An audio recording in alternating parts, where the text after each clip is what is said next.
Yan, pwede na kayo magtanim ng kamote para makita natin yung buong ilalim.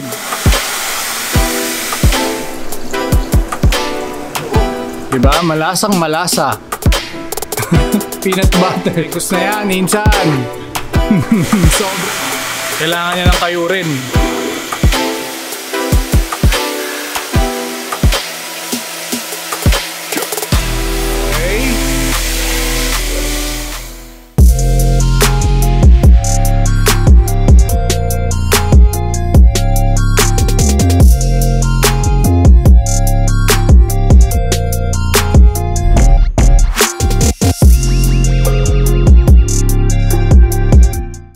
Welcome back to our channel guys, and for today's episode, ito ang kauna-unahang nakasakay ka na ba episodes. Ito yung ating content na car review and motorcycle review. Pero bago natin simulan ang review ng LC200 na to, bibigyan ko muna kayo ng konting history ng Land Cruiser. So the first Land Cruiser was produced by the year 1951 with the BJ model. Intended ito as military vehicle for US para sa Korean War during that time. Then saka ito produce for civilian and public use pero hindi na military spec. So better suspension, better seats, and interior, and the first model was the FJ20 and the BJ20. So itong 2019 na VX model na to, during its time, it's 4,985,000. And kung gusto mo ng white pearl nito, magdadagdag ka ng 15,000 pesos. And also, this is the last V8 engine sa lahat ng Land Cruiser. So it's a 4.5 liter twin turbo V8 diesel engine. Papunta naman tayo ngayon sa likod.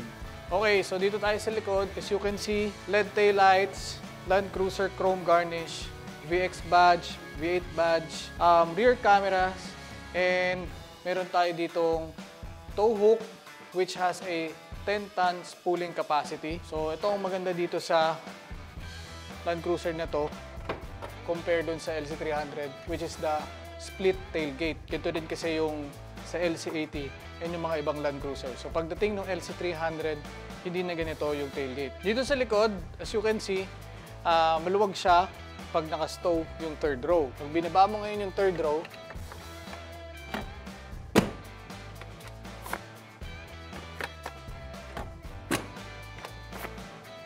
medyo limited na yung space mo. So this car is a 8-seater. Kung aalis kayo at ilalagay nyo dito yung gamit nyo, definitely hindi kasya. Testingin natin pag nakaupo tayo sa third row. Just like the traditional SUV, napo-fold ito and then ito yung access mo papunta dito sa likod. Pero, tingin ko pa lang, parang hindi na komportable. Parang hindi ako tatagal lumupo dito. Well, meron siyang dalawang cup holders na maliit on each side at may AC vents, seat belts. Tapos ito namang nasa middle, yung kanyang headrest is nandito sa likod.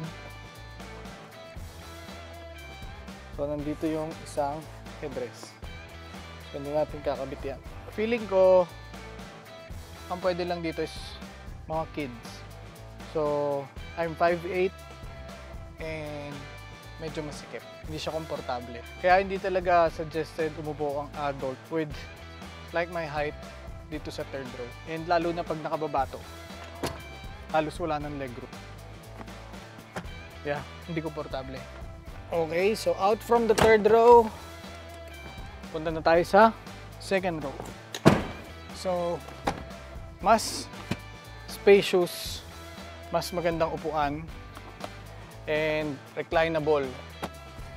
Unlike the third row, very limited space. So meron din ditong lalagyan ng gamit, and you have AC control, AC vents,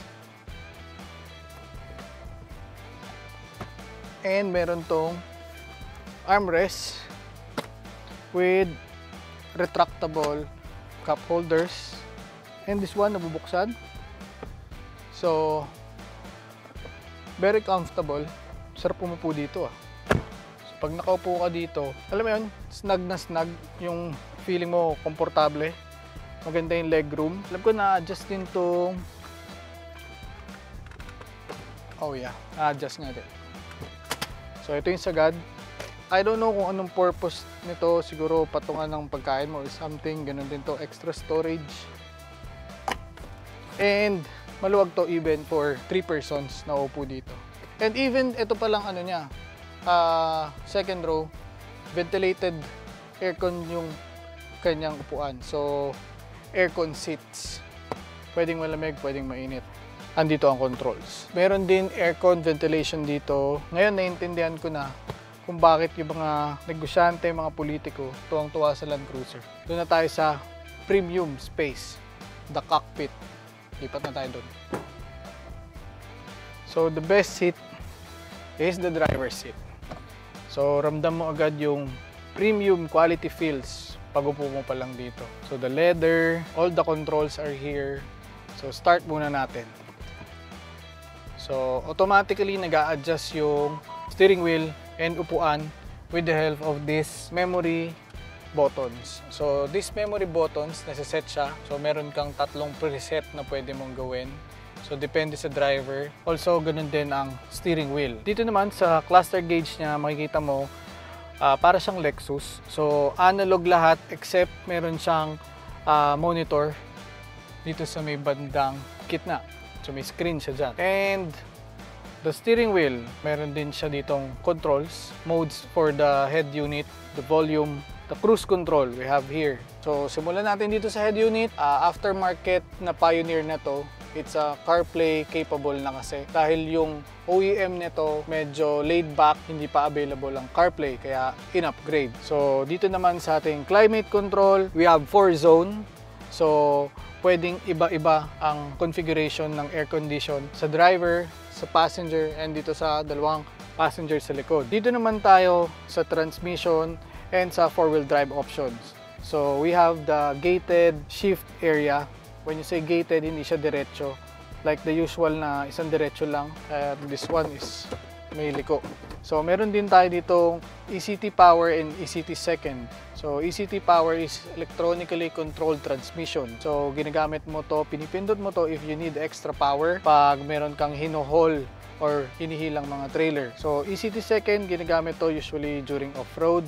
Pag start pa lang, naka second gear na. And the traction or stability control, central diff lock, and we have here the multi-terrain modes selection. So, crawl on and off, and turn assist. So, you have extra turn when you push this pag nag-U-turn ka. So, here is the 4 high and the 4 low. Then, dito is yung ating aircon seats control. So, pwede mong malamig, pwedeng warm. So, depende sa inyo kung anong preference nyo. We have the USB and the AUX.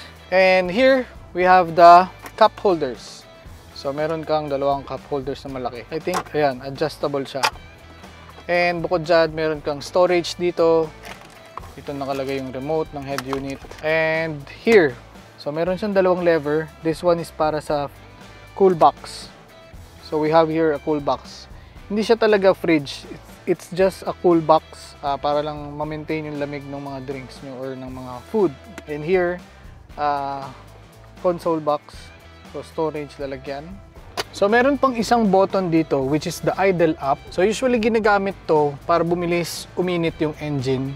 So sa mga winter countries, gamit na gamit nila to. And also, meron tayo ditong RSCA control button. So ang ginagawa naman nito is roll sensing curtain airbags. So pag mararamdaman niya na magro-roll over yung sasakyan, mag-activate to.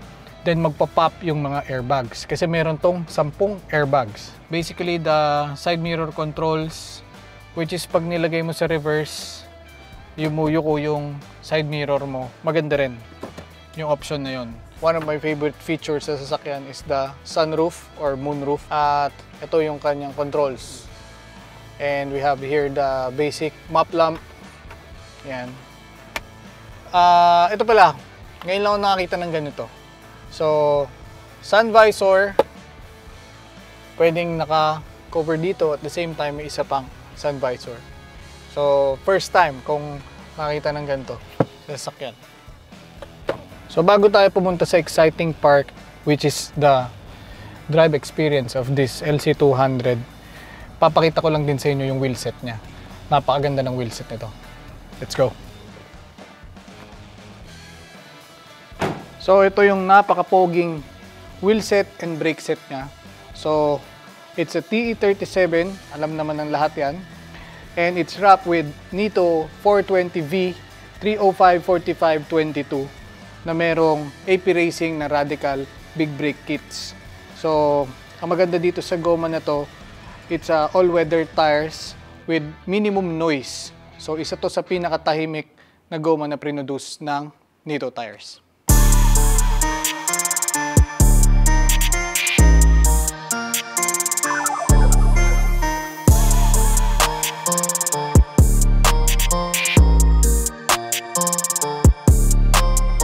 So, ang pinakihintay ng lahat, syempre, the drive experience. So, ito test drive na natin siya.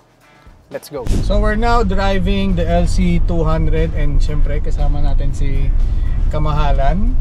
Mamaya, ipapa-test drive din natin sa kanya para malaman natin yung perspective naman pag babaeng driver. So, alamin din natin kung ano ang kanyang first impression pag din-drive niya to mamaya and overall.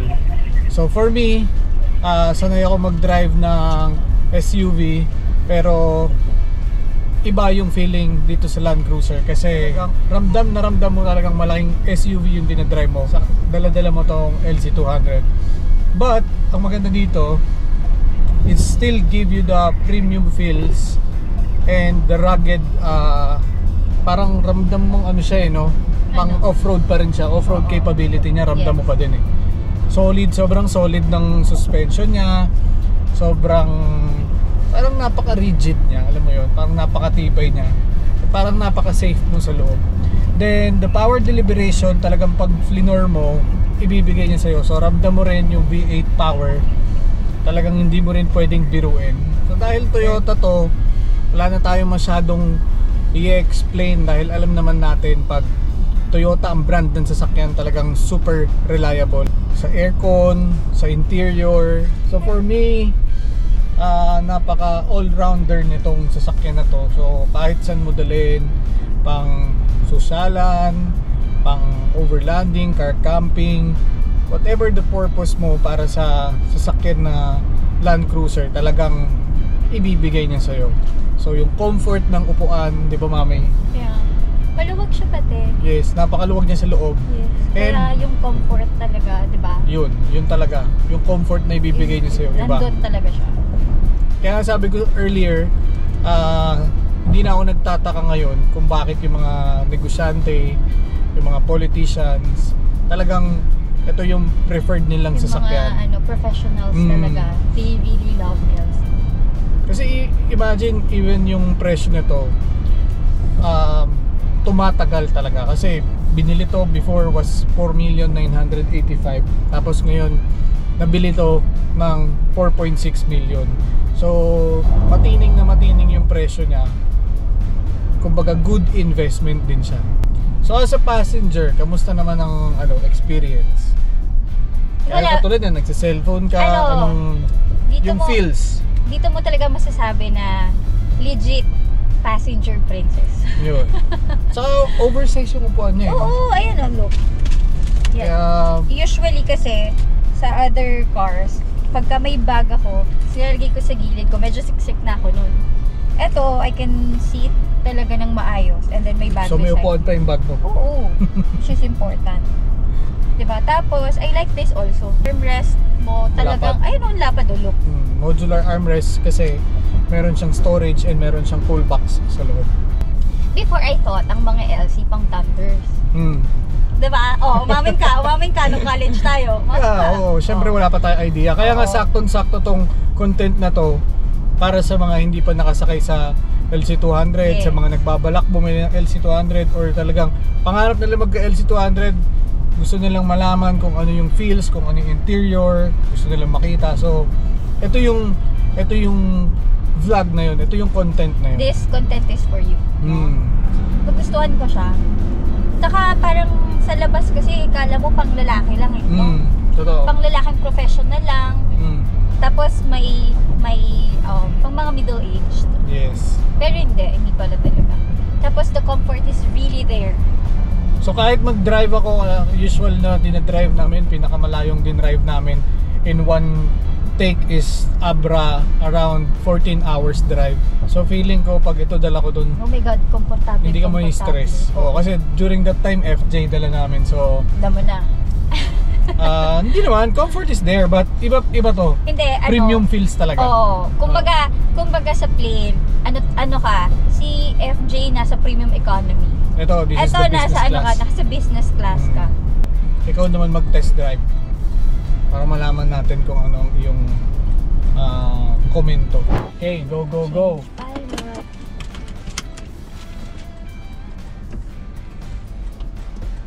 Diba? Ang dali adjust ang seats. Yes. Oo nga no, parang ang relax maging pasahero. And yung Totoo lang. visibility mo talagang parang kitang-kita mo yung buong paligid kasi ang lalaki ng bintana, ang lalaki ng Pwede ba laki ng patayin windshield. din? Yeah. Wow! Oo nga, masarap nga umupo dito sa passenger, no? Diba? Passenger princess ka talaga dito. Uy, ang nice. Diba? Ay, alam mo, ang gaan niyang i-drive. Handling wise, 10 to sa akin. Ganon? Oo, dad. Wait mo pag na-drive mo yung 300. Yung 300 parang kotse. O kamusta yung first impression mo versus dun sa ano mo, na-experience mo na, initial. So, hindi siya pang Thunders, guys. At hindi rin siya definitely pang lalaki lang. Bagay nga sa'yo eh. Ako kasi, I am such a sucker for big cars. Hindi ko hilig yung mga sports cars, sedan, alam ni Daddy Jet yan. Mga ganito yung gusto kong sa SUV.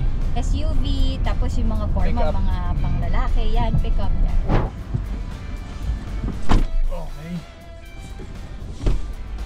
Back as passenger princess. Okay, so bago natin to ibalik sa paradahan niya at sa may-ari, syempre, one of the biggest question is the fuel consumption. So, syempre, V8 engine, expect nyo na medyo matakaw, lalo na sa city driving. So, city driving, para din siyang FJ, 4.5 to 7 kilometers per liter. O the highway, tumatama din siya ng 10 to 12 kilometers per liter. Depende na rin yun syempre sa driving habits nyo. At ang tangke nito is 93 liter tank na merong reserbang 45 liter tank. And kanina pa natin din minimension na malaki, malapad. So ang wheelbase nito is 2,850 mm at ang haba naman nito is 4,990 mm long. While ang kanyang lapad is 1,980 mm. Yung kanya namang height is 1,970. So that makes this SUV na talagang beast yung feeling. Overall, para sa akin, Mami, help me with this one. Ako, pipiliin ko to with any 4x4 na merong available sa market. Yes, I agree on that part. Kaya pa nga ikaw kinukulat, di ba? Bili mo nga ako. Built talaga to for long lasting. Built to Talagang last. pang lifetime itong sasakyan na to. Basta may maintain mo lang. Totoo. So yun yung ano namin ha. It's our preference, it's our parang opinion namin yun. So on a scale of 1 to 10, syempre 10. Given the luxury, the comfort, the 4x4 capabilities, and yung kanyang engine performance, suspension performance, talaga more than 10 million units sold around the world. So sabi nga, isa to sa best-selling SUV na 4x4 around the world, and one of the most influential vehicle around the world.